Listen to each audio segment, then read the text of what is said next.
ಅಕ್ಕ ಏನಾದ್ರೂ ಮಾತಾಡಕ್ಕ.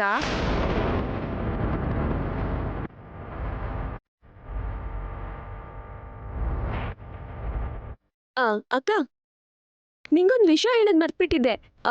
ಅಮರ್ ಅವರು ನಿನ್ ಮದ್ವೆಗೆ ಬರ್ಲಿಲ್ಲ ಅಲ್ವಾ, ಅದಕ್ಕೆ ನಿಮ್ಗೋಸ್ಕರ ಒಂದು ಸ್ಪೆಷಲ್ ಗಿಫ್ಟ್ ತಗೊಂಡ್ ಬಂದಿದ್ದಾರೆ.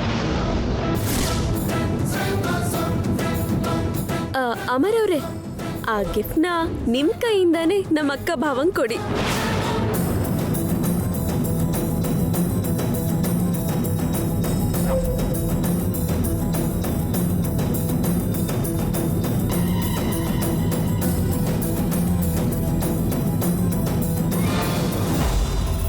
ರಾಧಿಕಾಗೋಸ್ಕರ ನಾನು ಸ್ಪೆಷಲ್ಲಾಗಿ ಗಿಫ್ಟ್ ತಗೊಂಡಿದ್ದೆ. ಇಬ್ರಿಗೂ ಹೀಗೆ ಒಟ್ಟಿಗೆ ಕೊಡ್ತಿರೋದು ನಿಜವಾಗ್ಲೂ ನನ್ನ ಅದೃಷ್ಟ.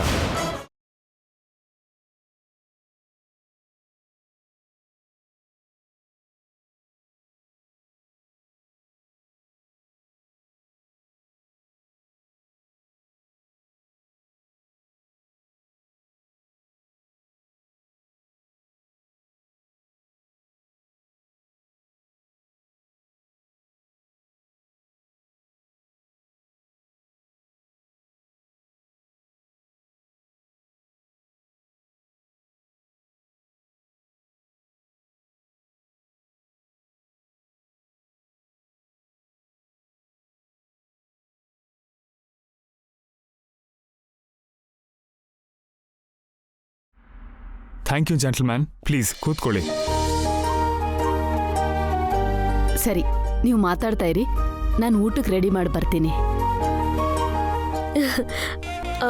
ಸಾಹೇಬ್ರೆ, ಏನೂ ಅಂದ್ಕೊಳ್ಳಲ್ಲ ಅಂದ್ರೆ ಅಮರ್ ಅವರಿಗೆ ಕಂಪ್ನಿ ಕೊಡ್ತೀರಾ?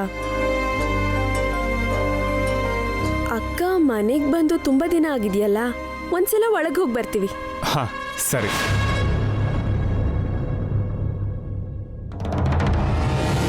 ಅಮರ್ ಕೊಟ್ಟಿರೋ ಗಿಫ್ಟ್ ಖಂಡಿತ ಅವತ್ತು ಕೊಡಬೇಕು ಅಂದ್ಕೊಂಡಿದ್ದು ಗೊಂಬೆನೇ ಆಗಿರುತ್ತೆ. ಈ ನಡವಳಿಕೆಗೆ ಏನು ಕಾರಣ ಆಗಿರ್ಬೋದು?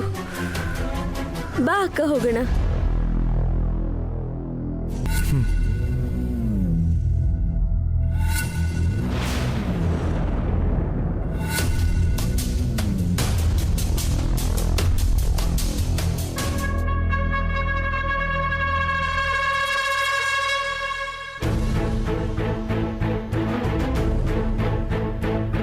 ಅಕ್ಕ, ನಾವಿಬ್ರು ಹೀಗೆ ರೂಮಲ್ಲಿ ಕೂತು ಎಷ್ಟು ದಿನ ಆಯ್ತಕ್ಕ. ಹಳೆ ನೆನಪುಗಳೆಲ್ಲ ಸಂತೋಷನೇ ಕೊಟ್ಟು ಇನ್ಮೇಲೆ ಆ ಸಂತೋಷ ವಾಪಸ್ ಬರಲ್ಲ ಅಂತ ಗೊತ್ತಾದಾಗ ತುಂಬಾ ನೋವಾಗುತ್ತಕ್ಕ. ಹೌದು ಪ್ರಿಯಾ. ಯಾಕಕ್ಕ ಹಾಗಿದ್ಯಾ? ಚೆನ್ನಾಗೇ ಇದ್ದೀನಲ್ಲ. ಹೇಳಿ ಜೆಂಟ್ಲ್ಮ್ಯಾನ್, ಹೊಸದಾಗಿ ಮದುವೆ ಆಗಿದ್ದೀರಾ, ಹೇಗಿದೆ ಲೈಫು? ಅಂದ, ಸದ್ಗುಣ, ಪ್ರೀತಿಸಿರೋ ಮನಸ್ಸು ಒಂದೇ ಹುಡುಗಿನಲ್ಲಿದ್ರೆ ಅದ್ಭುತ ಅಂತಾರೆ. ಆ ಅದ್ಭುತ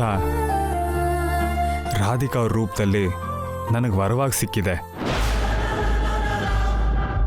ಅಂಥ ಲೈಫು ಸ್ವರ್ಗನೇ ಅಲ್ವಾ? ನನ್ನ ಜೀವನಕ್ಕೆ ಶಾಪ ಹಾಕಿ ನಿಂಗೆ ಮದುವೆ ಅನ್ನೋ ವರ ಕೊಟ್ಟಿರೋ ರಾಧಿಕಾ ನನ್ನಿಂದ ದೂರ ಆಗಿ ನರ್ಕ ತೋರಿಸ್ತಿದ್ದಾಳೆ. ಅವಳನ್ನ ನಾನಂತೂ ಸುಮ್ಮನೆ ಬಿಡಲ್ಲ. ಜೆಂಟಲ್ಮ್ಯಾನ್, ಒಂದು ಕೇಳ್ಬೋದಾ? ಕೇಳಿ. ನೀವು ಯಾರನ್ನಾದರೂ ಲವ್ ಮಾಡಿದ್ದೀರಾ? ಒಂದು ಅಂದದ ಗೊಂಬೆನ ಲವ್ ಮಾಡಿದ್ದೆ. Wow, so interesting. Who's that lucky girl? ಕಣ್ಣಲ್ಲಿ ಕುಣಿದಾಡ್ತಾ ಇರೋ ಆ ರೂಪದ ಬಗ್ಗೆ ಹೀಗೆ ಕೇಳಿದ್ರೆ ಹೇಗೆ ಹೇಳಿ?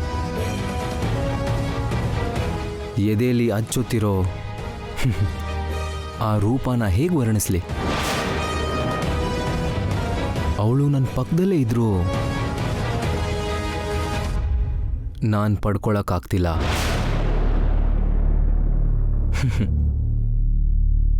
ನಾನು ನನ್ನ ಸಂಕಟನ ಹೇಗೆ ಹೇಳಲಿ ನಿಮಗೆ?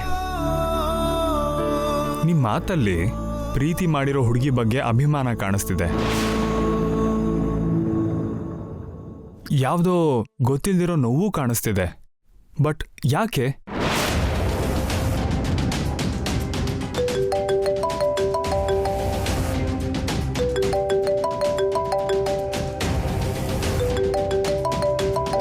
ಓ ಜೆಂಟಲ್ಮ್ಯಾನ್, ತುಂಬ ಇಂಪಾರ್ಟೆಂಟ್ ಕಾಲು.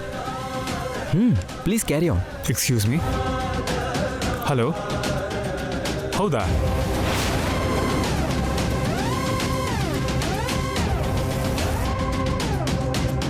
ರಾಧಿಕಾ ಜೊತೆ ಪ್ರೈವೇಟ್ ಆಗಿ ಹೇಗೆ ಮಾತಾಡೋದು? ಅಕ್ಕ, ನಿಂಗೊಂದು ವಿಷಯ ಹೇಳಬೇಕು. ಅಮ್ಮ ಪ್ರಿಯಾ,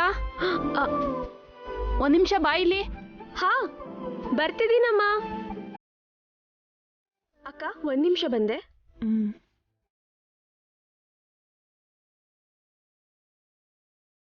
ಅವಕಾಶ ಸಿಕ್ಕಾಗ ಹೇಗಾದ್ರೂ ಮಾಡಿ ಅಮರ್ ಜೊತೆ ಮಾತಾಡಬೇಕು.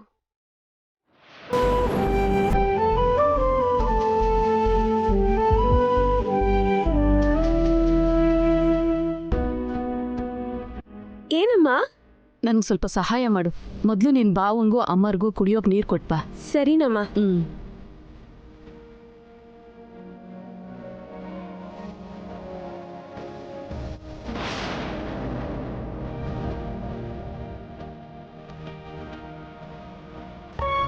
Thank you.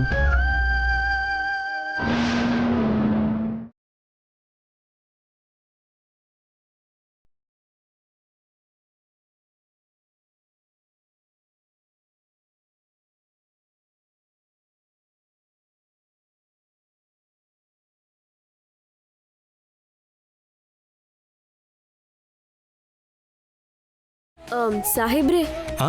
ನೀರ್ ತಗೊಳ್ಳಿ. No thanks. ಓಕೆ. ಯಾ, ನೀವು ಹೇಳಿ.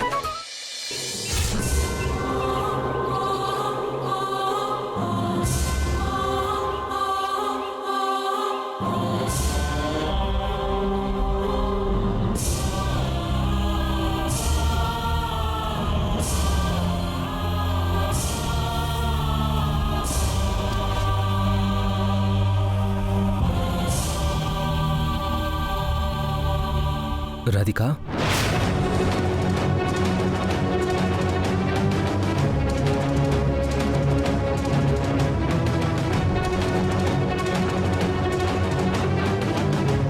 ನಿಂಗೆ ದೇವಸ್ಥಾನದಲ್ಲಿ ನನ್ನ ಪರಿಸ್ಥಿತಿ ಬಗ್ಗೆ ಡೀಟೇಲ್ ಆಗಿ ಹೇಳಿದ್ನಲ್ಲ ಅಮರ್. ಈ ಜನ್ಮಕ್ಕೆ ನನ್ನ ಬಿಟ್ಬಿಡು ಅಂತ ಬೇಡ್ಕೊಂಡು ಇದ್ದೆ, ಮತ್ತೆ ಯಾಕೆ ಬಂದೆ? ಅದೆಂತ ಪ್ರಶ್ನೆ? ಕೃಷ್ಣಮೂರ್ತಿ ಅವರು ನನ್ನ ಫ್ರೆಂಡ್, ನನ್ನ ಪ್ರಾಣ ಕಾಪಾಡಿದ್ದಾರೆ. ಥ್ಯಾಂಕ್ಸ್ ಹೇಳೋದು ನನ್ನ ಕರ್ತವ್ಯ. ಅದಕ್ಕೆ ಬಂದಿದ್ದೀನಿ. ಅದಕ್ಕೋಸ್ಕರನೇ ಬಂದಿದ್ರೆ ಮತ್ತೆ ಗಿಫ್ಟ್ ಯಾಕೆ ತಂದಿದ್ಯಾ? ಅದು ನಂಗೋಸ್ಕರ ತಗೊಂಡ್ ಗೊಂಬೆನೇ ಅಲ್ವಾ? ಎಕ್ಸಾಕ್ಟ್ಲಿ. ಆ ಗೊಂಬೆ ನೋಡಿ ನೀನು ಇಷ್ಟ ಅಂತ ಹೇಳಿದಾಗ ಅದನ್ನ ಸ್ವಂತ ಮಾಡ್ಕೊಳ್ಳೋಕೆ ನಾನು ಎಷ್ಟು ಕಷ್ಟಪಟ್ಟಿದ್ದೀನಿ ಗೊತ್ತಾ? ಆ ಗೊಂಬೆನ ನಿನಗೆ ಗಿಫ್ಟ್ ಮಾಡ್ದೇನೆ ನಾನು ಹೇಗಿರೋಕ್ಕಾಗತ್ತೆ? ಅದಕ್ಕೆ ನಿನಗೆ ಕೊಡೋಣ ಅಂತ ತಗೊಂಡು ಬಂದೆ. ನಿಂಗೆ ಅರ್ಥ ಆಗ್ತಿಲ್ಲ ಅಮರ್. ನೀನು ಆ ಗೊಂಬೆನ ನನಗೆ ಗಿಫ್ಟ್ ಮಾಡಿದ್ರೆ ತುಂಬಾ ತೊಂದರೆ ಆಗತ್ತೆ. ನನಗೆಲ್ಲ ಅರ್ಥ ಆಯ್ತು ರಾಧಿಕಾ. ನಾನು ಕ್ಲಿಯರ್ ಆಗಿ ಹೇಳ್ತಿದ್ದೀನಿ, ನಾನು ತಗೊಂಡಿರೋ ನಿರ್ಧಾರ ಎಲ್ಲ ತುಂಬಾ ಕ್ಲಿಯರ್ ಆಗಿದೆ. ನನ್ನ ದಾರಿ ಇನ್ನೂ ಕ್ಲಿಯರ್ ಆಗಿದೆ.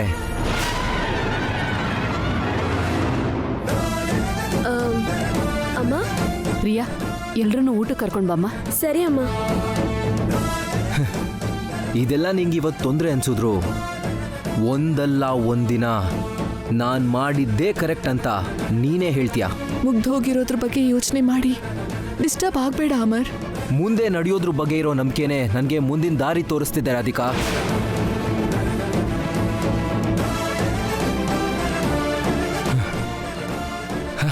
ನಿನಗೆ ನೆನಪಿದೆಯೋ ಇಲ್ವೋ, ಅನ್ನಾವರಂ ಗುಡಿಲಿ ನನ್ನ ಏನು ಕೇಳಿದೆ? ಎಷ್ಟೇ ಅಡೆತಡೆ ಬಂದರೂ ನನ್ನ ಮದುವೆ ಮಾಡ್ಕೋತೀಯಲ್ವಾ? ಯಾವಾಗಲೂ ನನ್ನ ಕೈ ಬಿಡಲ್ಲ ಅಲ್ವಾ?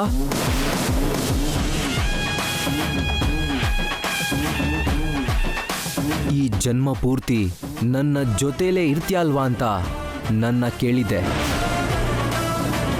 ಆ ಮಾತು ನನ್ನ ಮನಸ್ಸಲ್ಲಿ ಅಚ್ಚೊತ್ಬಿಟ್ಟಿದೆ. ಅವತ್ತಿನ ಮಾತೇ ಬೇರೆ, ಇವತ್ತು ನಾನಿರೋ ಪರಿಸ್ಥಿತಿನೇ ಬೇರೆ. ನಿನ್ನ ಪರಿಸ್ಥಿತಿ ಹೇಗಿದ್ರು ಸರಿನೇ, ಆದರೆ ನೀನು ನನ್ನವಳು. ನಾನು ನಿನ್ನ ದಕ್ಕಿಸ್ಕೊಂಡೇ ತೀರ್ತೀನಿ.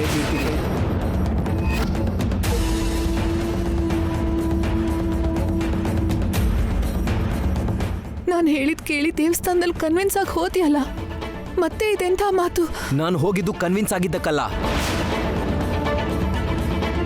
ನಿನ್ನ ಕಣ್ಣೀರು ನೋಡಿ ನನಗೆ ತಡ್ಕೊಳಕ್ಕಾಗದೆ ಹೊರಟು ಹೋದೆ. ನೀನು ಹಾಗೆ ನೋವು ಅನುಭವಿಸೋದನ್ನ ನೋಡೋಕ್ಕಾಗದೆ ಹೊರಟು ಹೋದೆ ಅಷ್ಟೇ ಹೊರತು ನಾನು ನಿನ್ನ ಮನಸ್ಸಿಂದ ತೆಗ್ದು ಹಾಕಿಲ್ಲ. ಅದು ಯಾವತ್ತೂ ಆಗೋದೂ ಇಲ್ಲ. ನೀನೇ ನನ್ನ ಜೀವನ, ನೀನೇ ನನ್ನ ಪ್ರಾಣ.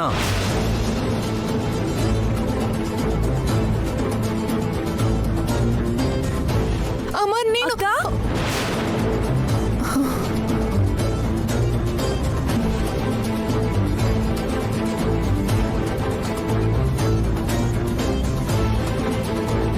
ನೀವಿಬ್ರು ಇಲ್ಲೇನ್ ಮಾಡ್ತಿದ್ದೀರಾ?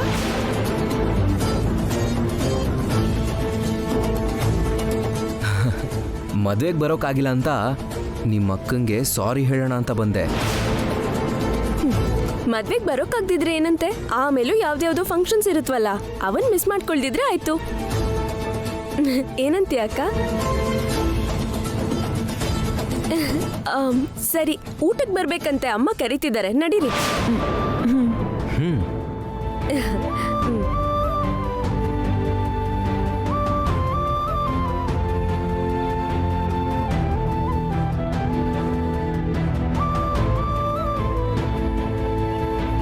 ಅಮ್ಮನ್ನ ಕನ್ವಿನ್ಸ್ ಮಾಡೋಣ ಅನ್ಕೊಂಡ್ರೆ ಹೀಗೆ ಮಾತಾಡ್ತಿದ್ದಾನಲ್ಲ, ಹೇಗೆ ಹೇಳಿ ಅವನಿಗೆ?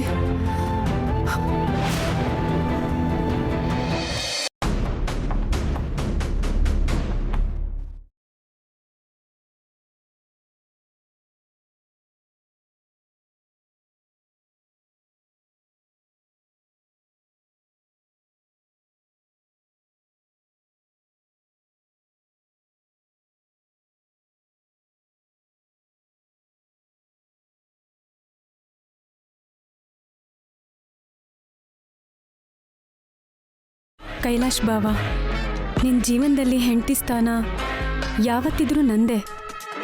ಇದು ನಿಜ, ಇದೇ ನಿಜ. ಇಲ್ಲೇನ್ ಮಾಡ್ತಿದ್ಯೆ? ನೋಡಿದ್ಯಾ ಅಮ್ಮ, ನಮ್ಮ ಜೋಡಿ ಎಷ್ಟು ಮುದ್ದಾಗಿದೆ. ಆವೇಶಪಟ್ಟು ಇಂಥ ಕೆಲಸ ಮಾಡಬೇಡ್ವೆ. ನಿಮ್ಮತ್ತೆ ಹೆಣ್ಮಗು ಅಂತ ಕರುಣೆಯಿಂದ ಈ ಮನೇಲಿರೋದಕ್ಕೆ ಒಪ್ಪಿದಾಳೆ. ಕೈಲಾಶ್ನ ಮದ್ವೆ ಮಾಡ್ಕೋಬೇಕನ್ನೋ ಆಸೆ ನಿಂಗಿದೆ ಅಂತ ಗೊತ್ತಾದ್ರೆ ನಮ್ 3 ಜನದ ಕುತ್ತಿಗೆ ಮೇಲೆ ಕಾಲಿಟ್ಟು ತುಳಿದು ಹಾಕ್ಬಿಡ್ತಾಳೆ. ಯಾವಾಗ್ಲೂ ಭಯ ಭಯ ಭಯ. ಇನ್ನು ಎಷ್ಟು ದಿನ ನಮ್ಮ ಈ ಭಯ? ನಿಮಗಿರೋ ಈ ಭಯದಿಂದಾನೆ ಬಾವ ಇನ್ನೊಂದು ಹುಡುಗಿನ ಮದ್ವೆ ಮಾಡ್ಕೊಳ್ಳೋ ಥರ ಆಗಿದ್ದು. ಅಪ್ಪ ಮೊದಲೇ ಬಂದು ಅತ್ತೆ ಕಾಲ್ ಹಿಡ್ಕೊಂಡು ಕ್ಷಮಿಸು ಅಂತ ಕೇಳಿದಿದ್ರೆ ಇಷ್ಟೊತ್ತಿಗೆ ಬಾವನ್ ಜೊತೆ ನನ್ನ ಮದ್ವೆ ನಡೆಯೋ ಥರ ಮಾಡ್ಬೋದಾಗಿತ್ತು. ಈಗೇನ್ ಕಾಲ ಮೀರ್ ಹೋಗಿದ್ಯಾ? ಖಂಡಿತವಾಗ್ಲೂ ಕೈಲಾಶ್ ನಿನ್ ಗಂಡ ಆಗ್ತಾನೆ. ಈ ಆಸ್ತಿನ ನಾವ್ ಅನುಭವಿಸ್ತೀವಿ. ಯಾವಳಿಗ್ ಬೇಕಮ್ಮ ಈ ಕಿತ್ತೋಗಿರೋ ಆಸ್ತಿ? ಕೈಲಾಶ್ ಬಾವನ್ ಮೇಲೆ ನನಗಿರೋ ಪ್ರೀತಿ ಮುಂದೆ ಈ ಆಸ್ತಿ ಯಾವುದಕ್ಕೂ ಪ್ರಯೋಜನಕ್ಕೆ ಬರಲ್ಲ. ಬಾವ ನನ್ನ ಗಂಡ ಆದ್ರೆ ಅದೇ ನನಗೆ ಬೆಲೆ ಕಟ್ಟಕ್ಕಾಗದೇ ಇರೋ ದೊಡ್ಡ ಆಸ್ತಿ. ಪ್ರೀತಿ ಅಂದ್ರೆ ಏನು ಅಂತ ಗೊತ್ತಿಲ್ದಿರೋ ವಯಸ್ಸಲ್ಲೇನೆ ನಾನು ಬಾವನ್ ಮೇಲೆ ಪ್ರೀತಿ ಬೆಳೆಸ್ಕೊತಾ ಬಂದೆ. ವಯಸ್ಸಿನ ಜೊತೆಲಿ ಕೈಲಾಶ್ ಬಾವನ್ ಮೇಲಿರೋ ಪ್ರೀತಿನೂ ಹೆಚ್ಚಾಯ್ತು. ಬಾವ ನನಗೆ ಸೇರ್ಬೇಕು ಅನ್ನೋ ಆಸೆ ಬೆಳೀತು. ಬಾವನ್ಗೋಸ್ಕರನೇ ಬದುಕ್ತಿದ್ದೀನಿ ಅನ್ನೋ ನಂಬಿಕೆ ಬಂತು. ಬಾವನೇ ನನ್ನ ಗಂಡ ಅಂತ ಅದೆಷ್ಟೋ ಕನಸ್ಕೊಂಡಿದ್ದೆ.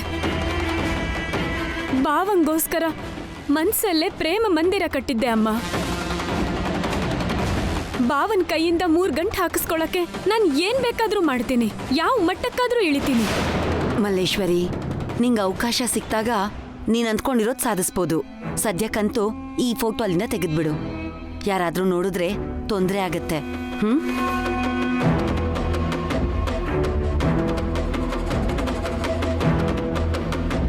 ರಾಧಿಕನ ಬಾವನ್ ಪಕ್ಕದಿಂದ ಕಿತ್ತೆಸಿದ್ರೆ ಆ ಸ್ಥಾನ ನಂದೆ.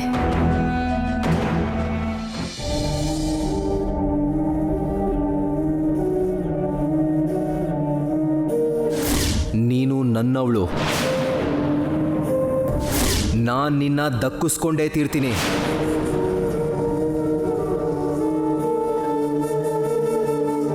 ರಾಧಿಕಾ, ನೀನು ನಿನ್ ಗಂಡ ಸಂತೋಷವಾಗಿದ್ದೀರಾ ಅಲ್ವಾ? ಯಾವ ಸಮಸ್ಯೆನೂ ಇಲ್ಲ ಅಲ್ವಾ? ನಿಂಗೆ ಯಾಕಮ್ಮ ಅನುಮಾನ? ಎಲ್ಲ ಚೆನ್ನಾಗೇ ಇದೆ. ನೀನು ಪ್ರೀತಿಸಿದವರಿಂದ ನಿನಗೆ ತೊಂದರೆ ಆಗುತ್ತೇನೋ ಅಂತ ನಂಗೆ ಭಯನಮ್ಮ. ಆ ಪರಿಸ್ಥಿತಿಗೆ ಅವಕಾಶ ಕೊಡಲ್ಲ ಅಂತ ನಾನು ನಿಂಗೆ ಮಾತು ಕೊಟ್ಟಿದ್ನಲ್ಲಮ್ಮ. ನೀನು ಇನ್ಮೇಲೆ ಆ ವಿಷಯ ಮರ್ತ್ಬಿಡು, ನಾನು ನೋಡ್ಕೋತೀನಿ. ನನ್ನ ಆತಂಕ ಎಲ್ಲ ಅಪ್ಪನ ಆರೋಗ್ಯದ ಬಗ್ಗೆನೇ. ಸ್ವಲ್ಪ ಹೊತ್ತು ಅವ್ರ ಜೊತೆ ಮಾತಾಡೋಣ ಅನ್ಕೊಂಡ್ರೆ ಬ್ಯಾಂಕಿಗೆ ಹೊರಟ್ಬಿಟ್ರು. ನೀನು ಸಂತೋಷವಾಗಿರೋದು ನೋಡಿ ಅವ್ರು ಧೈರ್ಯವಾಗಿದ್ದಾರೆ ಅನ್ಕೊಂಡಿದ್ದೀನಿ. ಆದರೂ ಅವ್ರ ಆರೋಗ್ಯದ ಬಗ್ಗೆ ನನಗಂತೂ ಸ್ವಲ್ಪ ಭಯನೇ ಇದೆಯಮ್ಮ. ಟೈಮ್ಗೆ ಚೆಕಪ್ ಎಲ್ಲ ಮಾಡಿಸ್ತಿದ್ದೀರಾ? ಔಷಧಿ ಎಲ್ಲ ಟೈಮಿಗೆ ಸರಿಯಾಗಿ ಕೊಡ್ತಿದ್ದೀರಾ? ಅದರಲ್ಲಂತೂ ಯಾವ ಕೊರತೆನೂ ಇಲ್ಲ ಅಮ್ಮ. ನಾವು ಚೆನ್ನಾಗಿರ್ಬೇಕು ಅಂತ ಅಪ್ಪ ತಮ್ಮ ಬಗ್ಗೆ ಯೋಚನೆ ಮಾಡಿದೆ. ನಾವು ಚಿಕ್ಕವರಿದ್ದಾಗಿಂದ ಕಷ್ಟ ಪಡ್ತಾನೆ ಇದ್ದಾರೆ. ನನ್ನ ಮದುವೆ ಆದ್ಮೇಲಾದ್ರೂ ಅಪ್ಪ ಸ್ವಲ್ಪ ವಿಶ್ರಾಂತಿ ತಗೋತಾರೆ ಅನ್ಕೊಂಡ್ರೆ ಆ ದೇವರು ಹಣೆ ಬರನೇ ಬದಲಾಯಿಸ್ಬಿಟ್ಟ. ಅಪ್ಪನ ಆರೋಗ್ಯದ ಬಗ್ಗೆ ಯಾವ ಪರಿಸ್ಥಿತಿಲೂ ಪ್ರಿಯಾಗ್ ಹೇಳ್ಬೇಡ ಅಮ್ಮ, ಅವಳು ತಡ್ಕೊಳ್ಳಲ್ಲ. ಗೊತ್ತಾಗ್ದಿರೋ ಥರ ಎಷ್ಟು ದಿನ ಮುಚ್ಚಿಡ್ತೀರಾ?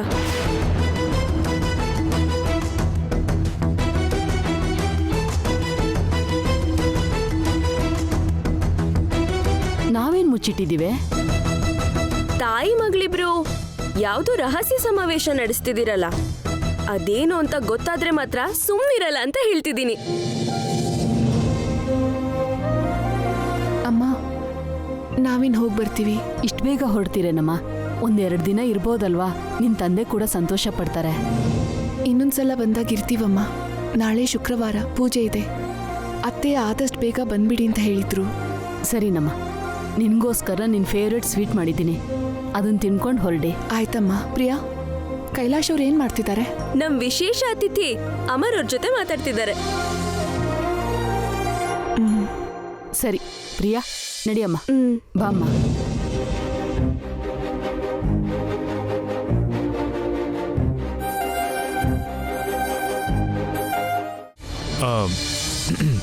ನಿಮ್ಮ ಪರ್ಸ್ನಲ್ ವಿಷಯ ಕೇಳೋದು ಮ್ಯಾನರ್ಸ್ ಅಲ್ಲ ಅಂತ ನನಗೆ ಗೊತ್ತು. ಆದರೆ ಒಂದು ಗೊಂಬೆ ವಿಷಯದಲ್ಲಿ ನೀವು ನಡ್ಕೊಂಡಿದ್ದ ರೀತಿ ನೋಡಿ ಕ್ಯೂರಿಯಾಸಿಟಿ ತಡ್ಕೊಳಕ್ಕಾಗದೆ ಕೇಳ್ತಿದ್ದೀನಿ. ಆ ಗೊಂಬೆನ ಏನು ಮಾಡಿದ್ರಿ?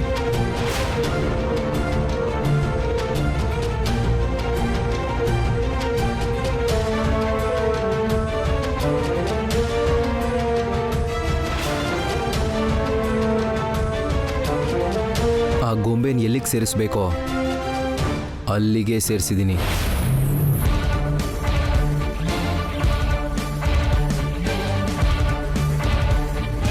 ಓಹ್ ಜೆಂಟ್ಲ್ಮ್ಯಾನ್, ಟೈಮ್ ಆಗೋಯ್ತು, ಹೊರಡ್ತೀವಿ. ನಾನು ಹೊರಡ್ತೀನಿ. ಸದ್ಯಕ್ಕಂತೂ ನಾನು ಬಂದಿದ್ದ ಕೆಲಸ ಮುಗೀತಲ್ಲ.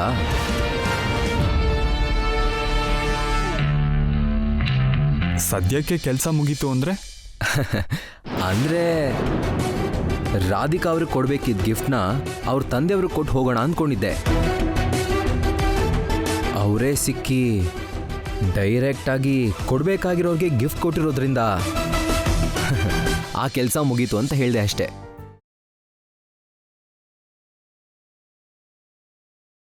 ಅತ್ತೆ, ನಾವಿನ್ನು ಹೊರಡ್ತೀವಿ. ಸರಿ ಅಳಿ ಅಂದರೆ. ನಾನು ಹೊರಡ್ತೀನಿ ಆಂಟಿ. ಸರಿ ಅಮರ್. ಅಮ್ಮ, ಹೋಗಿ ಬರ್ತೀವಿ.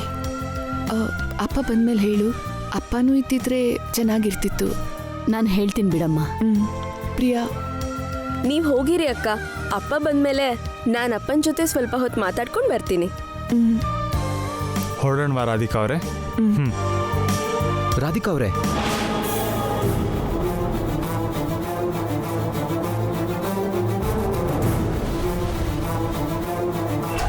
ನೀವು ನನ್ನ ಮರ್ತು ಬಿಟ್ಟಿದ್ದೀರಾ?